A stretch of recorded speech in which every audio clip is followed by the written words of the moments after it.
Welcome to the Streamline podcast. My guest today is my very good friend, Lance Allen. Lance is a phenomenal guitarist. I managed to say that word, phenomenal guitarist from Nashville, Tennessee. We've had the pleasure of meeting a few times in person, had a few beverages, had some great conversations, and I knew that we had to get him on the podcast. So Lance, thank you so much for being here. Thanks for having me, Mike. Glad to be here. Well, that is very good to hear. I know it is still relatively early in the morning, and you've only had, one coffee so far? Yeah, we just made an espresso. So double espresso with some creamer in it. I'm good to go. Nice. So we're going to see that kick in maybe halfway into this recording. Right. Yeah. Fantastic. Well, look, Lance, nobody can tell your story better than you can, and I've had the pleasure of hearing it, but I would love for you to firstly introduce yourself and then share with the audience your story of how you got into the music industry, when you first picked up a guitar to your success on streaming services. And for anyone that's listening, there's going to be some wow moments in here, especially when you hear Lance's success that he has had. So Lance, if you could share a story with us. Okay, so here we go. It's all about guitar, really, because when I was a kid, my dad played guitar, right? That's where I got the idea of playing guitar. He would show me some things, and of course, your parent never really has the focus to teach you, so he ended up getting me lessons with a guy named Randall, who was the local talented guitar player that happened to like to drink some beer too. So we occasionally paid him in beer for my lessons. And I was just like 11 or so at the time. And I was really into Nirvana and Metallica, that sort of music. And I had a friend named Bart, and we sort of competed. And that's how I started to fall in love with the guitar. I got better at it, and people started to take notice, that sort of thing. And eventually moved off to Ohio and took lessons from another great teacher. And that's where I learned to finger pick. And if you folks don't know what finger picking is, it's basically where I just play with my fingers and do chords and melodies, sometimes bass and sometimes rhythm at the same time. And somewhere around that time, I think I picked up a Guitar Player magazine. I was a subscriber. And in the the cover of the magazine was this, businessman dressed up. And he was carrying a briefcase, but it was actually a guitar case that looked like a briefcase. And it was like a black and white photo. And inside that Guitar Player magazine, and this was like before the internet was awesome or anything like that. So it taught you how to make a living as a guitar player. So I really was inspired by that. And I read all about touring musicians. That was one option. And teaching lessons is another option. And like teaching, like starting up clubs and groups and things like that.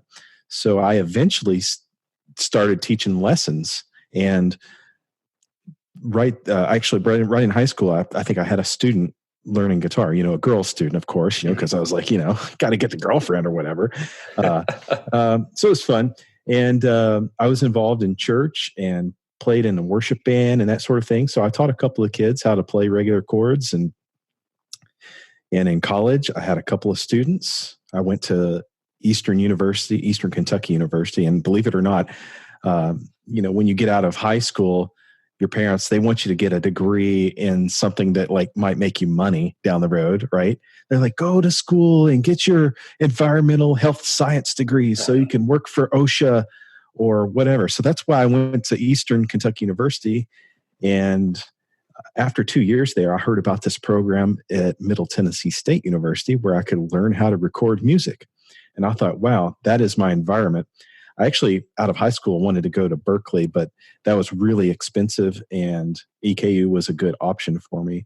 So I transferred to Middle Tennessee State, started right up with the recording industry program there, and made tons of friends that played instruments and recorded late at night. They had a really nice studio, and we would basically rent or schedule our studio time at like 1 and 2 in the morning for recording purposes for our class. Amazing, right? Wow. And even one of the artists that we recorded when I was at MTSU is Chris Young. And if you guys that are listening know country music at all, he's a famous country artist right now. He's a superstar. So Chris and I were good buddies when he was a teenager and I was in college, and we, played guitar and did little local tours and shows and stuff. But anyway, I got out of college and took a job at a music store because I met the guy at MTSU, and he was leading an open mic night basically. And he said, "Hey, you're really good. Why don't you come down to my store and teach some guitar lessons?" And he was a kind of character, but I eventually went and I learned how to, teach a group of students, or at least have more than one or two students. I'd have 15 students. And I also worked the retail side and learned a lot about the music retail business, like dealing with distributors and managing employees and budgeting and forecasting and all this sort of business stuff that I had no idea was going to apply to my later music career. Yeah. And so I stayed there for probably about 8 years, managing and teaching anywhere from 40 to 50 guitar students as a living. So you remember that Guitar Player magazine, something there clicked, and I went for that after college and was really pretty successful at it. And It came time for me to break off of the music store and go out on my own. And that was like the best thing ever. I was scared to leave the music store because I kind of in a way felt trapped and just limited on what I could do. But I moved away from it and actually moved out of the office into my new office and started organizing my own student schedule. And at this time, I'd already put out one guitar recording album. And it was basically a live take of me playing some songs that I made up. And I did it in the studio, and I called it Sometimes in Life. And that was probably around 2006 or so. Mm-hmm. And I did that because I was inspired by guitar players like Tommy Emmanuel, Chet Atkins, Phil Keaggy. There's a lot of them out there that do this sort of thing. So I made my own little CD and put it out there. And a couple of years later, I put another one out there called Naturally, and I recorded it with a local guy. Mm-hmm. And it wasn't long after that I heard on the radio Tim Westergren talking about Pandora, and it might have been in the 2007, somewhere in there. And I'm in Nashville, so they have this, Lightning 100 has this thing called Music Business Radio. And I heard Tim Westergren on there talking about what Pandora was and what it was going to be. And he said, "We're taking submissions as well." And, Monday morning, I sent my CDs to Pandora. Mm-hmm. And it took probably 6 or 7 months to get approved. And it finally got approved. And I wasn't aware that I would make any money, I figured it was just little bits here. And of course, years went by, probably 2013. And I'm getting emails from this company called Sound Exchange saying, "Hey, you should sign up for our royalty distribution thing." And I was like, I probably don't have any royalties in there. I know my music's been on Pandora, but I'm not sure if I'd make a lot of money from that because there was no really data. I didn't know how much my music was streaming or anything. Yeah. So I signed up for Sound Exchange just to be safe because CD Baby was also sending me emails. "Make sure you sign your music up with Sound Exchange." So I did, and my wife and I had just taken our 10-year anniversary trip to Costa Rica, and nice. I was working on my own at this time, and so money was tight. We lived, pretty paycheck to paycheck because we had to use our funds for bills and things like that. Mm. So we figured we'd just spoil ourselves and eventually pay off our trip to Costa Rica. And when I got back from Costa Rica, I got a check in the mail from Sound Exchange, and amazingly, it was a lot more than the trip costed me. So it was kind of like just a blessing to have that happen to me. And I was blown away by it. And basically, they had paid me for all the years my music was being streamed on Pandora. Wow. That I didn't know about. So that's cool. Wow. And I continue to get royalties from Sound Exchange on a monthly basis. So that was kind of cool, getting the little bits of extra income for my music being played. And folks in the business world, that's called like a streaming income or a passive income. So I kind of did the work, and you just get the money. Like if you were for investing or something, your dividends would be a passive income. So I was getting this passive income and just spending it on advertisement, helping myself grow my lesson business, which has been strong ever since like the last couple of years. Because last couple of years I started to see some success on Spotify. So maybe I'll go in that direction now. And, please. I mean, firstly, I appreciate you sharing that story. I mentioned I have heard your story before, but I know that the audience would find that really interesting and motivating and inspiring to know that, just something as simple as back in the day you mentioned with Pandora, when you would submit music by sending a CD to get on a streaming service, which sounds really bizarre, but people don't know that's how it used to have to be when you would send music to radio in general. And obviously now the submission system has changed somewhat. You can use a distributor. You mentioned CD Baby there before, or some of these platforms you can distribute directly to them as well. But not to steal your thunder here, but I want to hand it back over to you. And I know before we get into this, Lance on Spotify, his numbers are insane. I know so many artists out there that are not even close to what he is doing. So, Lance, I would please just take the mic away from me and tell us your story on Spotify and how you're doing. So with CD Baby, you're allowed to select, your digital distribution where you want it to go. Mm-hmm. And honestly, I didn't care. So I chose all of the things, the free things, the things that people could download for free. Spotify was on that, of course, and this was early on when Spotify was starting. And I really didn't see anything from Spotify for a while. And at this time, I think I had maybe 3 albums out. Mm-hmm. And so Spotify had 3 albums. Pandora had 3 albums. And this was before Apple Music or Deezer or any of these guys too.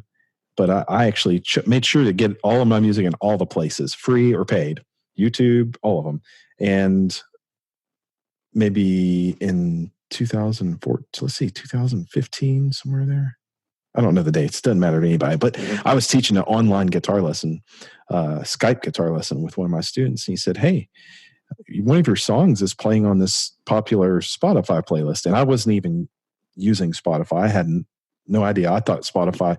In fact, one time I downloaded it on my computer and my computer crashed and broke. And I was thinking it was like Kazaa or one of those illegal streaming things. And when you download stuff like that, you get all this adware and stuff. I thought that's what Spotify was when I first started it. So I never got back on it until my student said, hey, your music is playing on Spotify. So out of curiosity, I logged on to Spotify and checked it out. And of course, my music was on a big playlist called Acoustic Concentration. And my student he's a lawyer. And I was like, do you think I'll get paid from that? He's like, you should, because that's going to give you a lot of streams. And if you don't get paid, let me know. I'm a lawyer, so yeah. Anyway, so like maybe 2 or 3 months down the road, I get this like check or not a check, but a digital payment from CD Baby for like $700. And this is from Spotify, right? Right. Because my song had streamed like, I don't know, 500,000 times, or I don't know how, I don't remember how, I'm just guessing based off of my average today. I was like, that's neat, Yeah. So I got this money from Pandora, which has been growing since the beginning, because the way Pandora works is you get these thumbs up and you just continue to grow slowly. So a lot of those folks that were on there early have, their music streaming a lot. But so I ended up on the Spotify playlist, and life just kept going, and I kept getting little paycheck, or pretty nice paychecks from Spotify each month. Mm-hmm. And it wasn't long, maybe a year or two after that, my song was pulled and another one was put in, and the money kept going. So the playlist was doing well for me. And it comes along, so I'm on Spotify, and then comes along a new playlist called Peaceful Guitar. Mm. And I looked at the playlist, and I thought, wow, I play that sort of stuff, right? And I looked through it, and there was a lot of my comrades on it at the time, and I wasn't on it. So I was like, why am I not on it? I need to figure this out. And that's when I started doing some research. And I found out that Spotify employees and curators, they kind of pick songs based on, what's doing well, how many playlists they're on, how many saves you're getting. And another thing, like, is the song getting streamed past 30 seconds or whatever? I think it's called a skip rate. Yep. If someone skips a song, and that's kind of like a negative thing for you.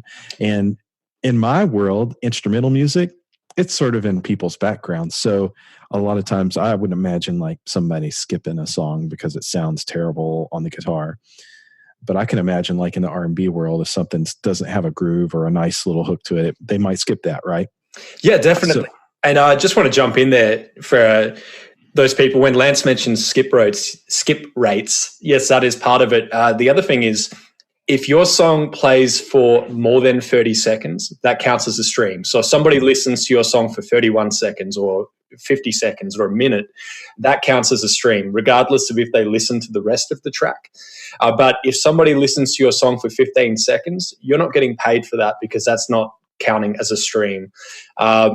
Another thing is, whenever you see a preview of a song from Spotify in your Facebook feed, your Twitter feed, wherever, you'll notice it's 29 seconds because they're not going to pay for somebody to listen to that or potentially just scroll past and hear it.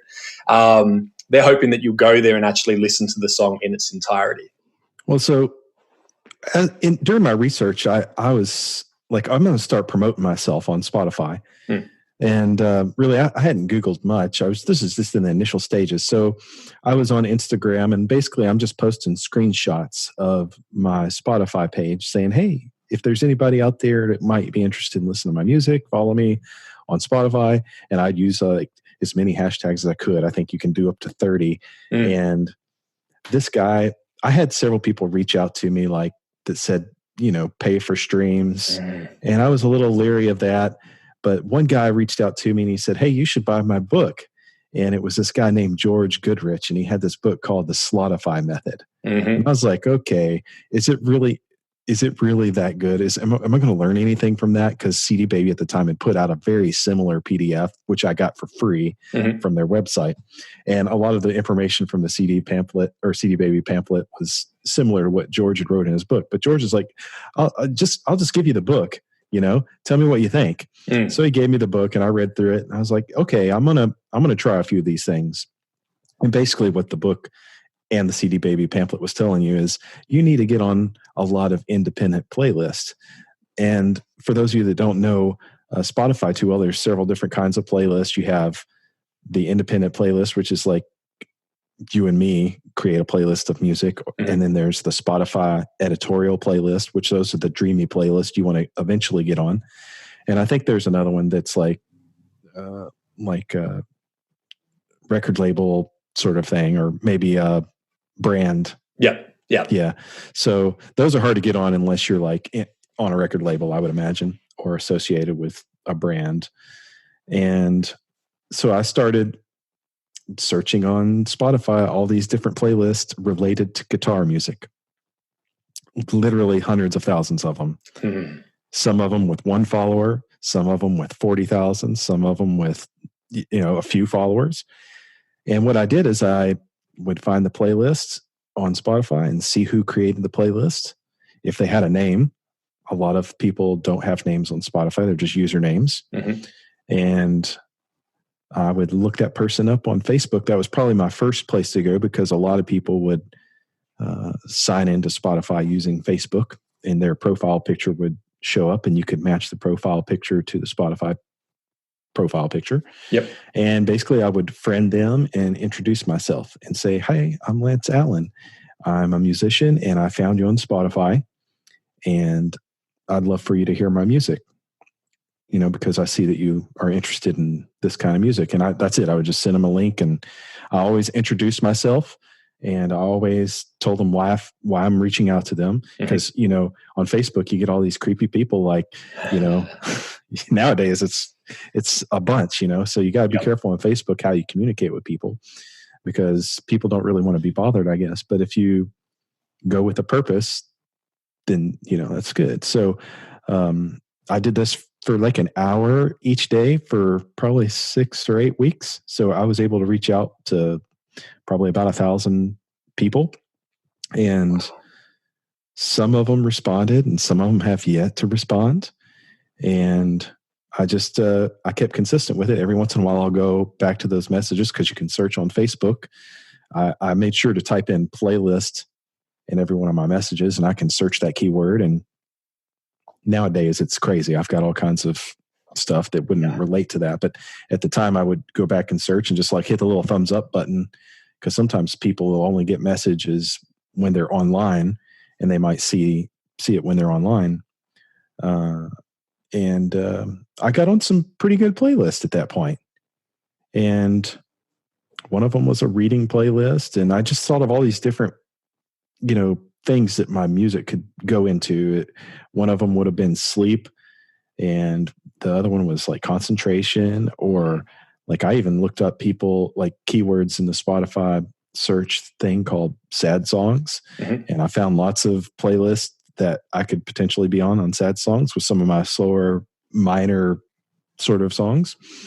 And I did a lot of that. And hey, so this is actually sooner that I got picked up for the peaceful guitar playlist, because I was using LinkedIn to reach out to Spotify employees. And one guy said, "Hey, just use this form." I was like, "Well, God, I've been looking for this forever." Yeah. And this is before Spotify opened the doors and said everybody could submit to an editorial person.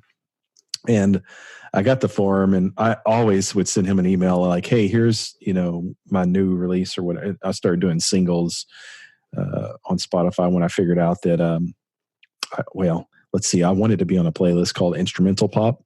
So I started doing cover songs so that I could get on that playlist. Mm-hmm. And I did. And I developed a relationship with that guy that worked that playlist.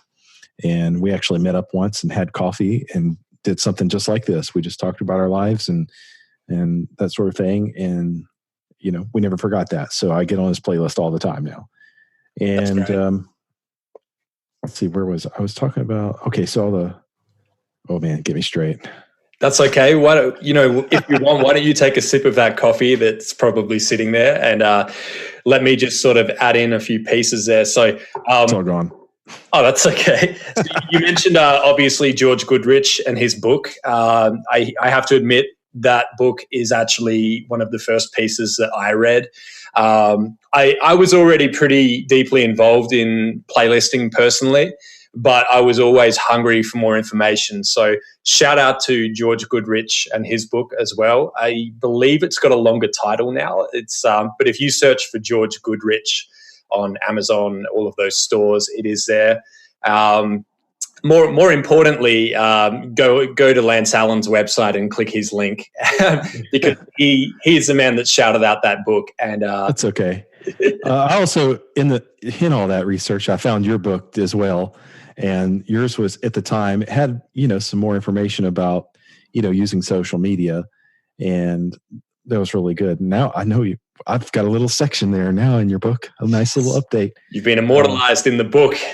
Yeah. So Work Hard, Playlist Hard was a great book to have and to work out some of those things as well. Now, not everything's going to apply to everybody. You need to pick sort of the best thing that fits you and your lifestyle and your kind of music. My thought process on it was I've got to be everywhere and I've got to do everything I can to succeed. That's kind of how I went into this. I saw the opportunity, and then I was like, I'm going to 10X this. And what I mean by 10X is work harder than anybody else, or at least try to do 10X, just more than 1X, Yeah. So I put in the effort and did all the hard work, which was, spending time on the computer, trying to make new friends and influence people. Mm-hmm. And, I got on that peaceful guitar playlist. And by the way, when I got on that peaceful guitar playlist, that sort of set my numbers off big because it was a growing playlist at the time. And I think once I got on there, my song, I went from probably like 50,000 monthly listeners to 270,000 monthly listeners or something like that. And Wow. I was still putting out music.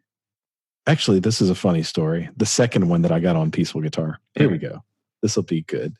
So I decided I'm going to record a song that sounds like all the other songs that are on Peaceful Guitar or in a similar fashion. Genius. So, yeah. So I did that. I set up in my living room with my garage band and a single microphone. And I didn't record in a studio or anything fancy. Refrigerator humming in the background. It's kind of a rainy day, and I use that. It's rainy here now, so I use that as sort of an inspiration. And I got my classical guitar because all the songs on that playlist were similar to the sound of the nylon string guitar. And I had this little idea that I was working on. It didn't have a title or anything, and I just recorded it one take. And I titled it Raining Slowly because that was the nature of what was happening. I took my guitar out in the grass and took a picture of it. And I used font candy to create a album cover, used their font, and it's my guitar with some little drops on it. And I titled it Raining Slowly, and I submitted it to my distributor. And 2 days later, it was on Spotify. And 2 days later, I was looking at my Spotify.artist. I'm like, man, this song's getting a lot of streams. And this was before Spotify would send you an email saying, you've been added to a playlist. You know, your fans are going to be excited or whatever. So I had to go and figure it out. And I looked and saw that it got added to Peaceful Guitar after the first, I just released it. And 2 days later, it was on Spotify and it was on a big playlist. Wow. And I don't even think I may have sent in the form at the time, which they don't do anymore. All those forms are closed off and can't use them. Yeah. But I think I may have sent it to a couple of LinkedIn contacts saying, hey, here's a new song. I stayed up late so that that'd be their first thing to see in their inbox, you know. And it only took me about an hour of work to do that song and get it released. And it really paid off. And I'll be honest, you know, it was plus more than $1,000 a month for one song being on the Peaceful Guitar playlist. And I've been on it for 2 years. And I've had up to 3 songs on there, and I've had a number 1 position on Peaceful Guitar. And when you have a higher up position on a playlist, that's like, booyah, lots of streams. Yeah, I went up to over 1 million monthly listeners when I was number 1 on Peaceful Guitar. Wow. And I was on there for 14 days.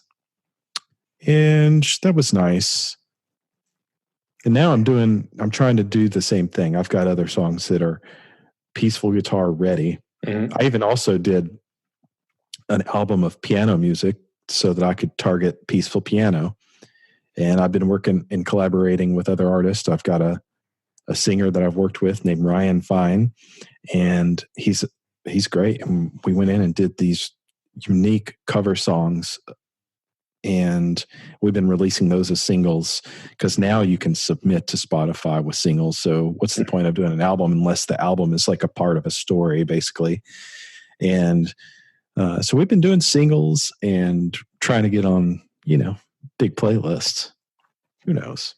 Wow. So I love the you know, that kind of brings back to why I wanted to include you in my book. And another reason why I wanted to get you on here today is where you saw a need for a specific style of music on those playlists and realized that's pretty close to what I do. I could create that. And so you sat down and, like you said, very simple. You just sat down. You didn't go into the studio, and you just simply hit record on a rainy day, recorded that Garage track. Band.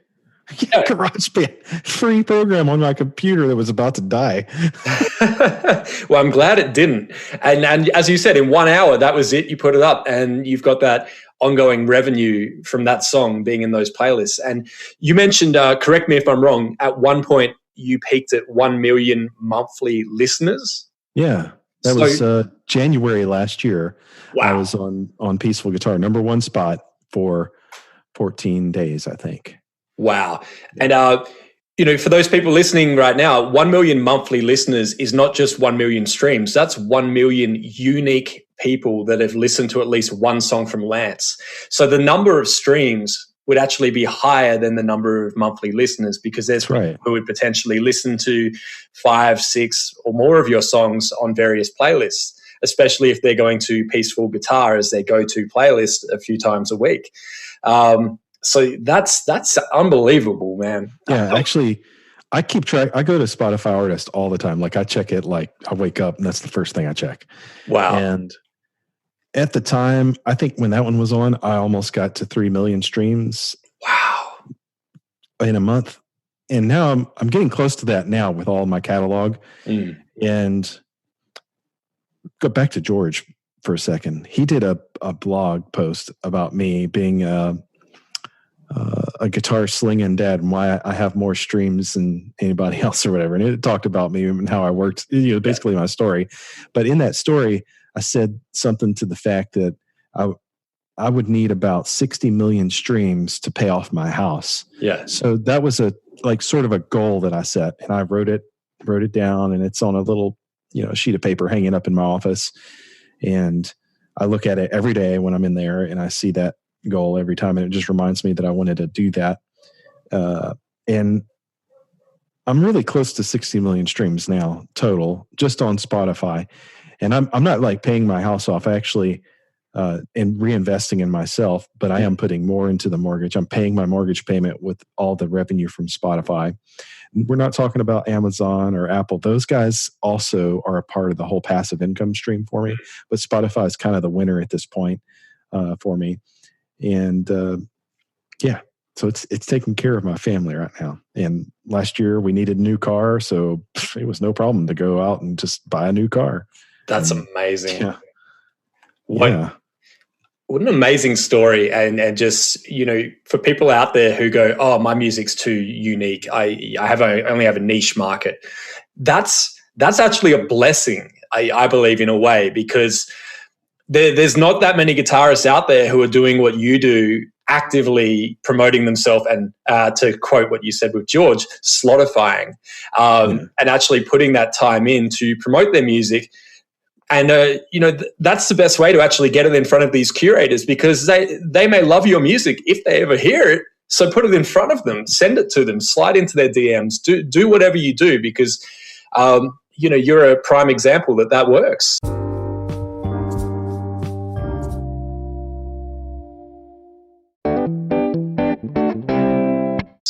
Well, here's another unique thing that you can do. And I started this after I basically, when I wanted to get on that Peaceful Guitar playlist, I looked at all the people that were on there, and I would reach out to these artists and say, hey, did you know you're on this playlist? I'm like, how did you get on there? And I made a friend named Dennis up in Canada, and him and I started talking, and he was on the playlist at the time. And he was like, you really, I'm going to make some money. I was like, yeah, you're going to make some money. I've been making money on this other playlist. And he didn't believe it. And we just started chit chatting. And sure enough, he made a big paycheck. And this was still before I was on the playlist. And Dennis and I started talking about Spotify for artists and making playlists and things like that. So we actually came up with the idea. I came up with it, and he sort of agreed with me. And I created a playlist called Acoustic Guitar Cafe. And what I was going to do was grow the playlist by putting in all these guitar players that I know whose music is on Spotify. And basically the rule was, hey, I'm going to put you in the playlist. Make sure that you share it to your fans, put it in your emails, put it on Instagram or Twitter or Facebook, and let's grow this playlist, because if we grow a fan base, we can start seeing streams from this playlist. So I started a group of people to do that. And eventually I said, okay, who wants to do a Spotify ad and see if this will work? So I grouped about maybe 15 people, and they chipped in $20 each. And I managed to create a little radio advertisement on Spotify for my playlist. And it didn't really do so hot. So I was able to end the advertising campaign and put the money back into Facebook ads. And I was able to reach more people through Facebook ads and started finding followers and listeners to my own playlist, which had my own music in it and everybody else's music. And then I created a Facebook secret group just for my Acoustic Guitar Cafe people. And we start sharing advice, and people start releasing songs, and they all create playlists. So anytime somebody creates a new song, it gets put on their playlist that they created. And sometimes they'll put it up at the top so that you get an initial bump, and then they'll shuffle it down or whatever. But now I'm getting like every week there's somebody releasing something in that group, whether it's a single or an album or whatever. So, and I've actually been collaborating with some other guitar players in the group now. And that's a really exciting thing to see that happen. As a result of Acoustic Guitar Cafe, I've seen some of my comrades get put on Peaceful Guitar. Great. As a result. Yeah, and I mean that's got to start feeding the algorithm, and also telling Spotify, hey, these artists are similar, so let's start grouping them together. Let's start, looking at artists that are similar to Lance Allen, and that's definitely going to help as well. And obviously the group is a great idea. You've got artists with a similar talent, similar interest. We're in a similar genre even. And you're all helping each other. You're sharing advice. You're sharing each other's music.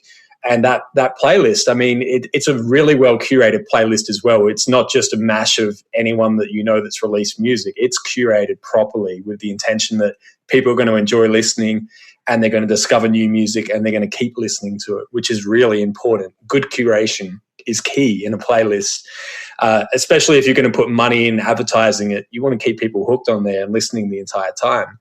That's right. And sometimes I don't really like make the order specific. Sometimes I'll listen to it, but I use a website called Text Mechanic to shuffle all of my tracks because I want it to be kind of fair, So there's over 300 tracks in there, that's crazy for like a playlist, but somebody's going to listen to it and just put it on for a while because it's kind of background music.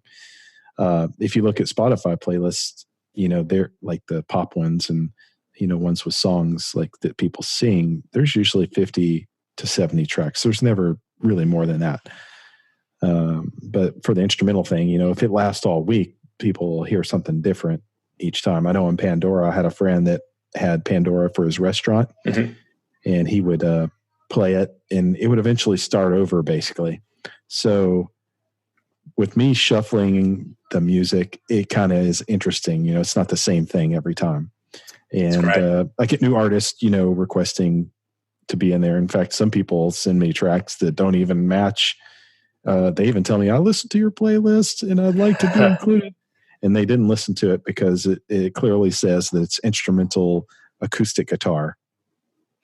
Yeah, that's it. And, that's why it's so important to actually do your research if you're going to say that.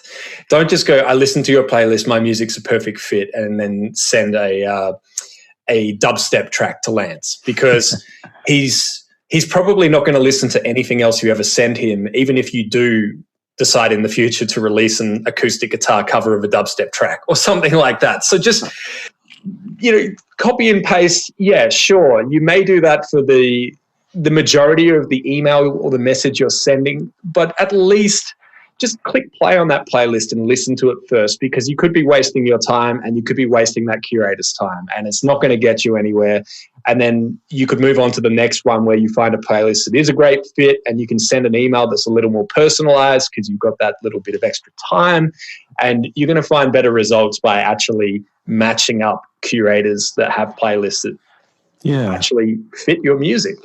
I feel like the last year or even 2 years, I was just at a good time. It was a good timing to start reaching out to people because now everybody seems to be doing it, and it's becoming more limited. I mean, you have to like really think about how you're going to present yourself to somebody, because like you said, they've got regular lives and they don't want to fuss with their playlist that they're not getting any benefit from other than just their own listening pleasure, So here's an example. Maybe it's an example of one that I knew I wanted to be on.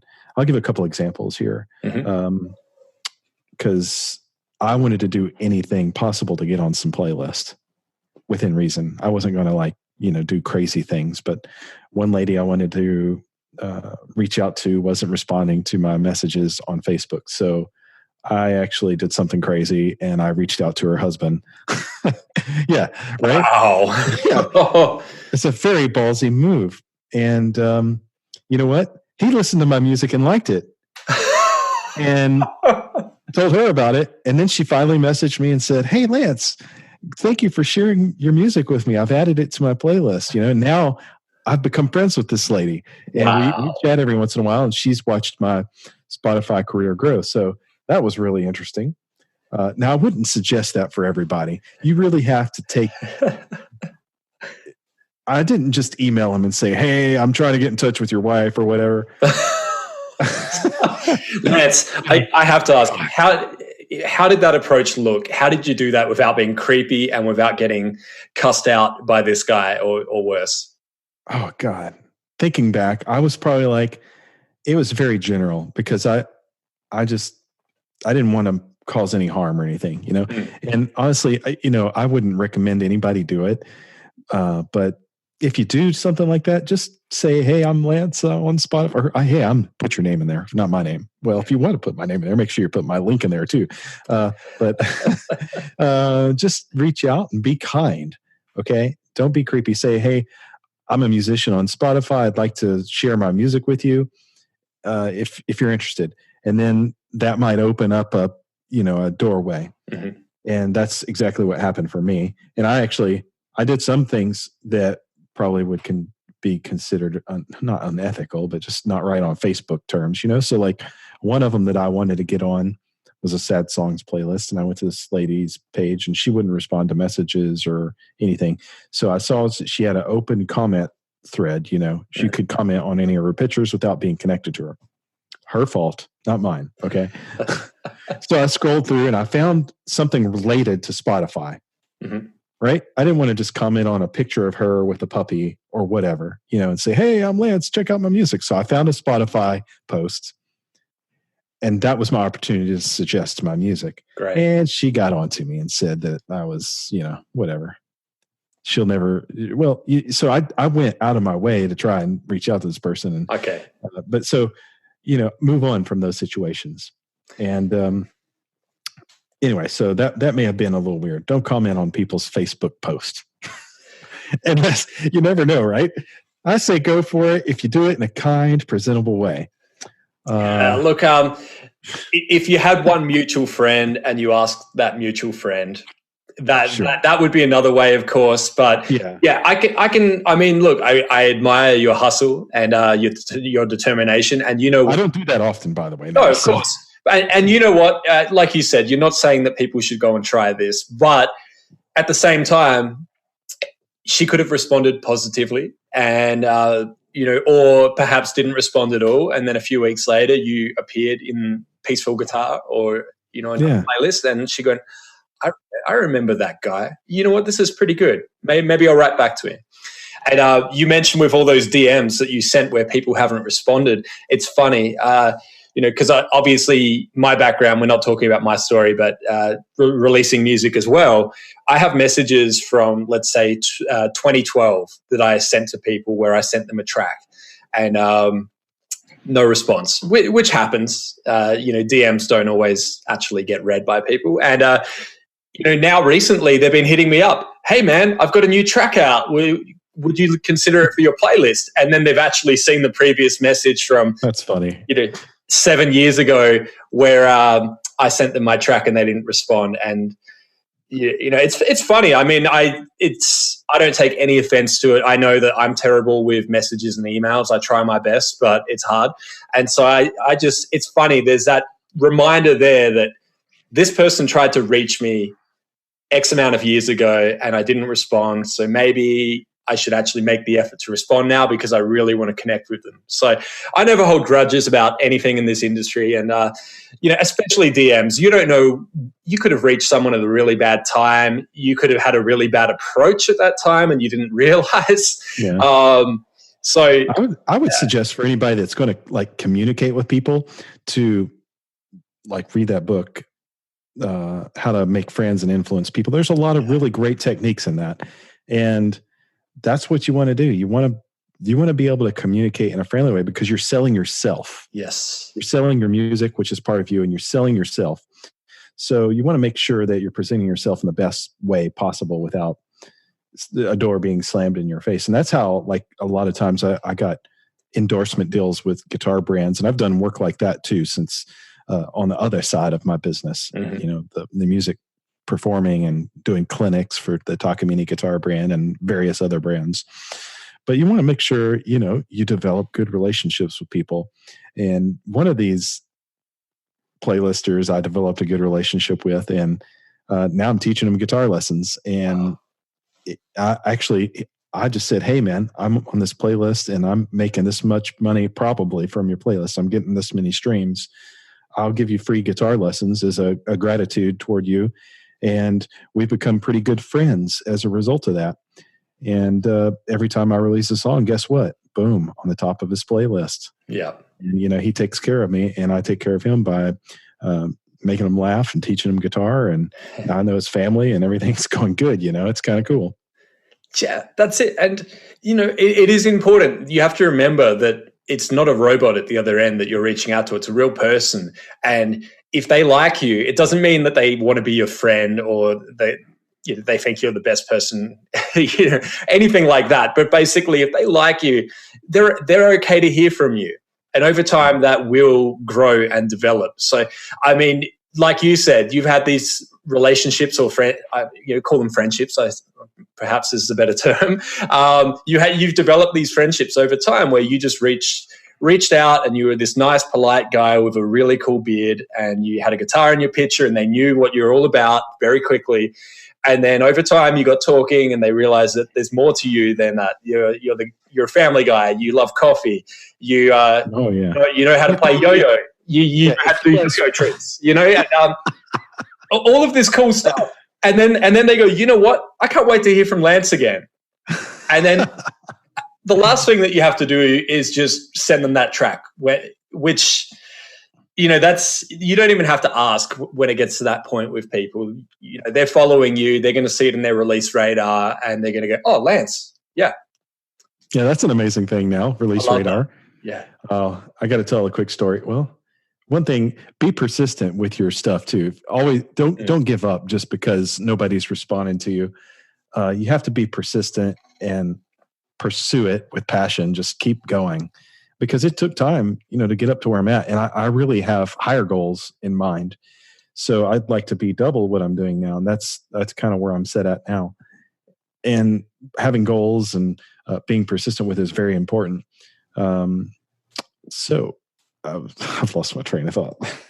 No, that's okay. You were saying about being persistent, and then you always have goals. And once you've achieved those goals, you always have to have the next goal ready. Like you said, you want to double it. Yeah, I was sorry. I was going to say something about Release Radar. That right there is a great tool. So yes, again, every day I post a screenshot of my Spotify thing, and I use different hashtags on Instagram. Instagram's kind of where it's at now for finding the 20 somethings, and those are the people that I think are using Spotify the most, 20 to 34 or something in there, and using all these different hashtags, inviting people to find your Spotify page. And I've been using stories a lot more lately too, which stories is amazing. You can see how many eyeballs you've got looking at your story. In Spotify, you can actually share to your story now. And anytime Spotify gives you a tool, I suggest you use the tool as much as you can from Spotify's app. Pasting a link is fine, but how Spotify, they'll know if they get a link referral. But if you're clicking from the Spotify page, sharing in all these various places, then that'll pop up first, probably on their end. And I from what I hear, the Spotify editorial team, they have a whole nother type of program that looks like Spotify, but it has much more data in it. You've maybe seen it. Mm-hmm. I don't know, but their program is intense. It shows all kinds of, graphs and stuff, I would imagine it. So you want to make sure you're doing everything possible to increase those graphs on their end, Yeah. But yeah, definitely Instagram. Keep posting on Instagram. Definitely. And, with Instagram, like you said, you can swipe up and add a link in there. You can share directly from the Spotify app. So it will actually have in the top left corner in Instagram, it will say, play this song on Spotify. And then to add to that, in Instagram, you can choose the music icon and you can add your song so people can hear a clip of it and go, oh, I love this. I want to keep listening. Play on Spotify. I'll do like 3 or 4 of those. I haven't done them in a while, but I'll post a picture of nighttime, at night, because that's when I like to post on Instagram when I'm sitting in bed. And I'll put these really peaceful songs in these nighttime posts, and I'll try to do these little things that'll get people to click on it, because you actually have to click on it to listen all the way through. So I'll like draw an arrow and say, listen all the way through, or click and enjoy. And some people stick around on it. And you get that data if someone clicks on it, or what do they call a sticker tap, maybe. So make sure that you're thinking of clever ways to get that engagement going. Definitely. And I'm going to ask you if you're okay sharing this tip with people, or if you prefer to keep it to yourself. But I know that there's a few certain tips on Instagram that you have relating to hashtags. And it's up to you if you're comfortable sharing, or if you prefer to keep that under your hat, and we'll just cut this bit out after. But no, that's okay. How do you feel about sharing with the audience here? Because it's fantastic. Okay, so if you're using stories and you use a hashtag, maybe one or two. You don't want to use too many. And you can actually use the text editor to put a hashtag into your stories. For example, if I take a picture of my acoustic guitar and I'm going to post it on my story, use the hashtag acoustic guitar. And you can actually hide that acoustic guitar by shrinking it, or when you actually, I think you can hide it behind a picture as well. It takes a little bit of manipulating to figure that out, but you can do it. But when you do that, it looks fresh. You don't have like hashtags and all this messy looking photo. But what happens when you put the hashtag in there is you post in the hashtag stories, and a lot of people are viewing the hashtag acoustic guitar story. And what I'll do is I'll make sure that my music link is in that picture. Maybe I use that guitar to record that song with, or maybe it didn't. I can say I did or didn't. It doesn't really matter. But I'll get like 200 or 300 eyeballs on that story just from using the hashtag acoustic guitar. And I did a series of electric guitar ones the other day where I was just playing riffs and stuff. And I don't think I linked it back to my Spotify, but I typed in there hashtag guitar, and I think I had like 1,200 eyeballs on one of the videos. Wow. Yeah. So that's okay. Make sure you use a hashtag in your Insta story, and you'll show up in that hashtag's Insta story, which is a lot of eyeballs. That is fantastic. And you mentioned that on Instagram, people, the same way you would follow another user, the same way I follow you, you can follow a hashtag. And, if you go to hashtag music, it probably says 14 million followers or whatever. So you're fighting a bigger audience there. But if you go hashtag acoustic cafe or acoustic guitar, there's a smaller audience, and they're focused specifically on that. So when they see that in their story, they're going to pay attention, especially when the images reading them. Hashtag Spotify curator. Oh, make yourself a video saying, "Hello, Spotify. Thank you for curating my music into your editorial playlist." And that's it. Yeah. You never know, right? You never know, and you might get their attention, because if I worked at Spotify, I would be following hashtags and seeing what people are saying. The same with any company. You're always monitoring. You have to know what people are saying on social media. The other thing you mentioned was hashtags, how you can hide them behind an image in the story, of course. But another tip there is, if you have a single color background, if you have a blue background, just write all the hashtags in text. Make the text color the same as the background. It disappears, and it's right there. Yeah, that's another trick. Yeah. Yeah, it doesn't work if you've got a big, beautiful, multicolor picture. But that's when you just simply put the text in first, and then drag another image in over the top. I did find out that when you share from Spotify your album, there's like a little link in the upper left-hand corner you can click to take you to Spotify. Yes, and it'll show the album cover on the. It'll generate like a color similar, or it works. Yeah. So, and you can increase that album cover or decrease it. And when you increase it, you can hide text and things underneath it. Exactly. And then whenever you touch on that image, it brings it forward, which pushes the text back behind it. There you go. So, and honestly, I've never seen a lot of success using a lot of hashtags on Insta stories. So in post, yes, it's fine. I think you can still find new folks on general post, but as far as like Insta stories, usually one or two, no more than 3 does better.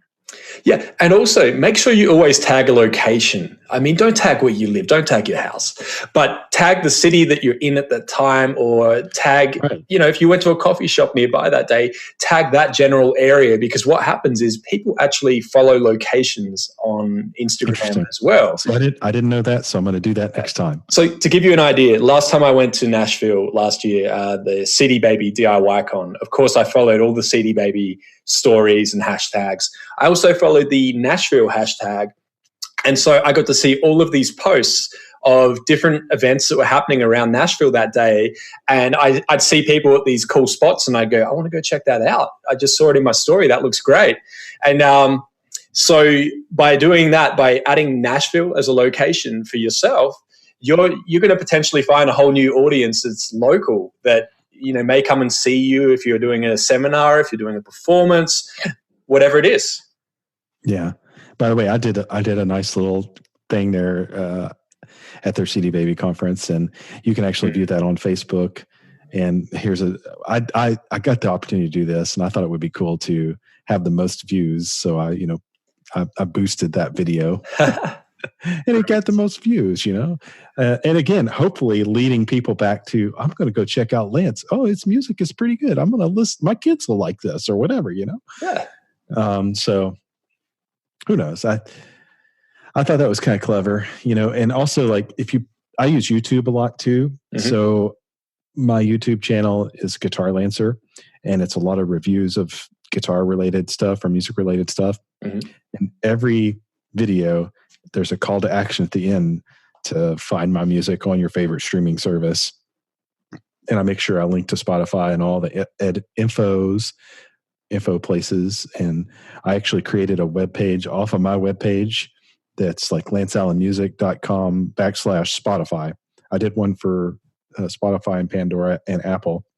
And basically, it's a hidden page that if you were using Google, you might find it and then see, like for Spotify, for example, just that page talks about me on Spotify and some of the playlists that I'm on, and I'm promoting Spotify. There's a follow button on there. From the Spotify API, you can get a button to post on your website. Mm-hmm. And, that sort of thing shows up on your Google search. So if you're Googling Lance Allen Spotify, you're going to find my page. That's a good sign from like a Spotify employee. If they search you up, Lance Allen Spotify, and they see that you have a web page created promoting their service. So that's bonus points. Definitely. And, that's right up there. I mean, that's one step ahead of what I would have said, which is just making sure that in Spotify for Artists, you have a bio and you've uploaded some photos and you've linked to your social media. You actually created a page on your website dedicated to your presence on Spotify, which is fantastic. And like you said, they're going to search you and they're going to see that. And you give love, you get love as well. So, obviously your music has to be right. Your music has to be great to be considered for these playlists. But the effort that you're putting in is obviously getting noticed as well and is being very well accepted, which is great. Yeah. And another note, I got a song on that Peaceful Guitar playlist. Mm-hmm. And so I got a third song on there with a collaboration with a violinist that I did. And there was a couple of violin tracks on Peaceful Guitar where guitar is the main focus. And it got pulled off in December, and I was really bummed by it because that's like a chunk of money, And then I was like, oh, well, you're going to do it again. So if something like that happens, which it will, you'll get pulled off a playlist. Yeah. It could happen again. You could get on that playlist again. I know your band just got on a playlist. I don't know if you're still on there. Yeah. But basically, you keep putting out singles, being consistent. You're always going to be getting on Release Radar if you're submitting more than a week in advance and doing the editorial thing. And if you're building your following, that's like, okay, so I have 4,500 followers on my Spotify page, which if you listen to this podcast, I'd love for you guys to come follow me on the old Spotify, because then my music will show up and you like it because most everybody likes what I do. And we are going to link that in the description as well. So anywhere you're listening to this podcast, there's going to be a link in the description to Lance as well. So you can find him and follow him.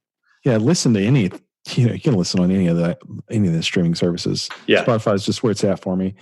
And so I feel like an ambassador for the brand since I'm, doing really well with them. Yeah. Just a sec. I was Take your thinking time, man. about. We've been going for a long time here. This is great. I love our conversations because they just keep going because your head is just full of so much knowledge and you tell the stories so dang well. You can imagine, for anyone that's listening, well, I hope you're still listening right now, but you can imagine what it's like when we have a couple of beers and we get talking. It's just, we could talk all night about this. Man, if you guys are having a hard time figuring out what to do, take a nature walk. That's about the best thing to, like, you know, some people call them gratitude walks, and I like to ride a bicycle, so I'll just go ride a bike for about 10 miles and I come home and I'm ready to do some things that I've been thinking of, you know, and on that little trip. So time by yourself is a good way to find something to do. No phones or anything like that. Just kind of away from your electronic device. Yes. Man, I had something on my head and now I forgot it. You know, when you get older, you start to lose your lose your train of thought.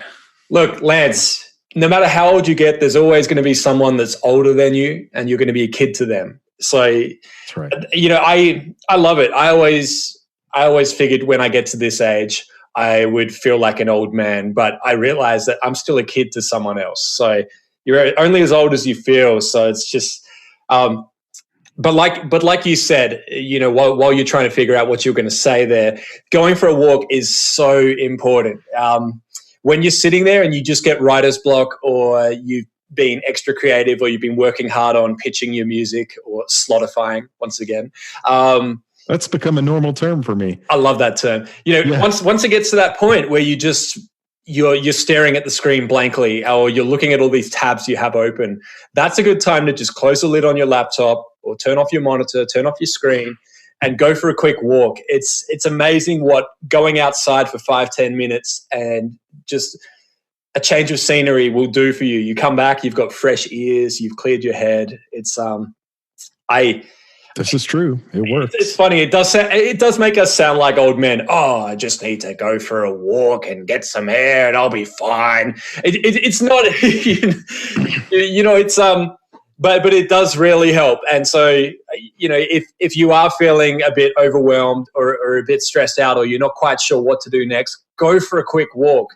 I mean, some of the best ideas that I've had have been while I'm on a walk, because I have nothing else feeding into my ears. I'm just out there and something goes into my head and I come back and I go, I got to do this. I got to do this now.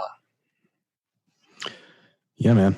So how you going there, man? Yeah, I think we might wrap this up soon. I think the walk thing is a good advice for people, you know, because I know I got bogged down on playlist searching and stuff, and then all of a sudden people are like, hey, Spotify's not the only thing, you know. And I'm like, oh crap, I got to go on over to Apple and all this other stuff. And, you know, take your time with little bits of things. You know, this is not a quick thing. It's a business that, I mean, think of it as a business, you know, and business takes a while to grow.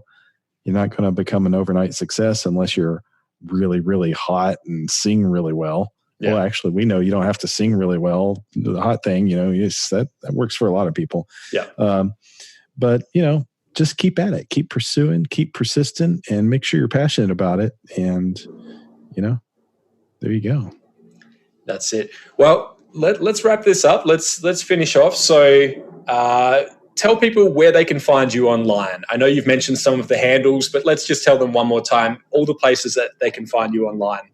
Yeah, you could just Google Lance Allen or guitarlancer.com. Mm-hmm. Guitar Lancer is my, you know, sort of pseudonym for my brand and everything. Mm-hmm. And there's guitar lessons out there. There's Spotify stuff. If you're looking for a guitar, I've probably done a review on it, you know. Instagram and Facebook, all that's going to be Guitar Lancer. Twitter is Guitar Lancer. Mm-hmm. Everything is Guitar Lancer. Fantastic. Well, lastly, I like to end this with a final piece of advice, or it could be some words of wisdom. It doesn't necessarily have to be music related, could be life related. Whatever you would like to share with the audience, this is your time to do it.